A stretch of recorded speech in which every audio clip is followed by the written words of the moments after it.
तो गोमती की जिंदगी यह है।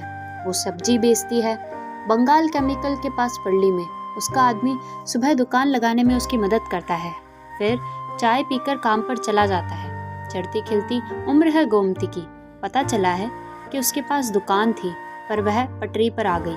तुम्हें दुकान छोड़कर पटरी पर क्यों आना पड़ा गोमती?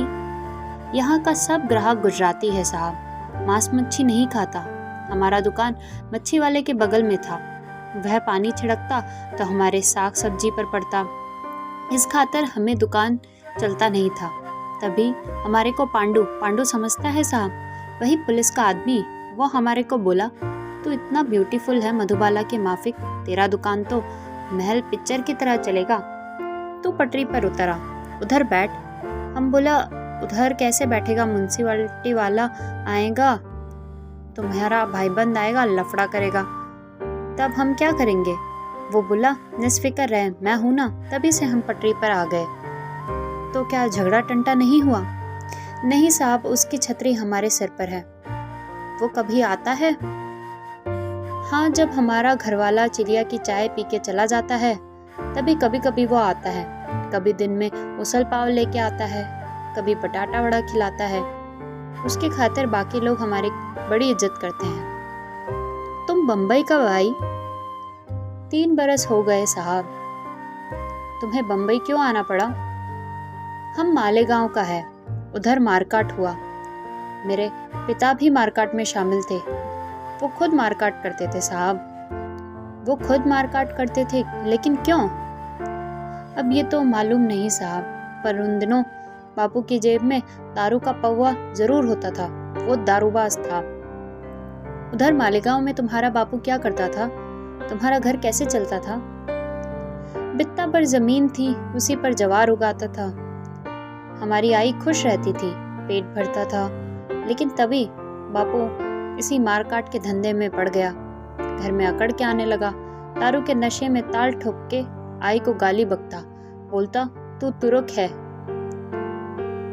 ये तुरुक क्या होता है साहब? तुरुक हमलावर थे, पर बाद में वो यहीं बस गए थे। उन्होंने इस देश को अपना देश बना लिया था। तो क्या तुम्हारी आई मुसलमान थी? मालूम नहीं साहब, वो तुर्क थी।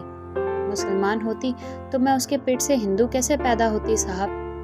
दाड़िम के बीच से दाड़िम पैदा होता है, आम के बीच से आम पैदा होता है। मैं तो हिंदू हूँ साहब। बापू शिव सैनिक थे तो मैं भी शिव सैनिक हूँ। पर बापू को आई बहुत समझाती थी, तू किसान का बेटा है, अकड़ के मत चल, मारकाट में मत पड़, अपने खेतों की तरफ देख। दाना आते ही हर खेत झुक जाता है। आप दाने का कोई खेत तेरी कमर से ऊपर नहीं जाता, उसी की तरह झुक के रह। मगर मेरा बापू नहीं समझा, इसलिए मारकाट में मारा गया। यह तो बहुत अफसोस की बात है। तो फिर उसके बाद हम भिवंडी चला गया साहब। वहाँ हमारे मामा रहते हैं।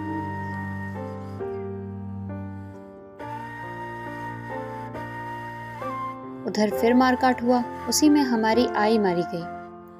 ओहो, ये तो बड़ी दर्दनाक दास्तान है। तुमने यह सब कैसे संभाला, कैसे बर्दाश्त किया? तुम्हारी आई?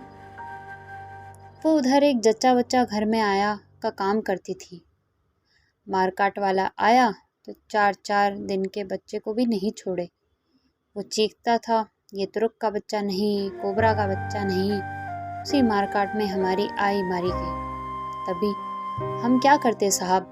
हम मुंबा देवी के शरण में भागे। तो बम्बई आकर कैसे जिंदगी शुरू की तुमने? यह तो बड़ी मुश्किलों परेशानियों के दिन रहे होंगे। अब ये तो हमारा नसीब है साहब। मुंबा देवी के शरण में आते ही नरेश मिल गया। नरेश? कौन नरेश? हमारा घरवाला। सिद्धि विनायक मंदिर में हम अपना नसीब मांगने गए थे। उधर ही नरेश फूल माला बेचने का काम करता था।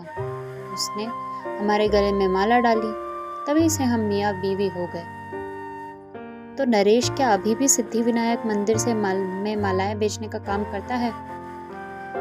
नहीं साहब, वो एक जूता फैक्ट्री में काम करता है और जूता खाता है।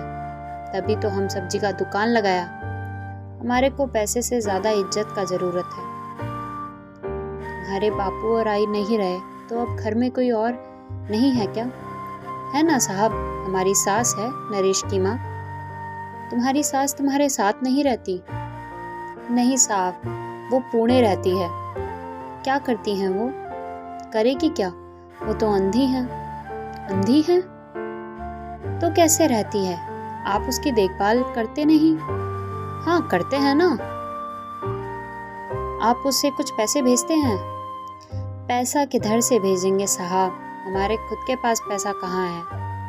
तो आप अपनी सास की देखभाल कैसे करते हैं? हम हर गणपति त्योहार पर उसे एक धोती हर साल भेजते हैं। लेकिन आपकी सास तो अंधी है, कोई काम कर नहीं सकती, वह भूखी मरती होगी, धोती से वह कैसे गुजारा करेगी? तो क्या करे साहब, सास को भूखा तो रखा जा सकता है, लेकिन बिना कपड़ों के नहीं रखा जा सकता।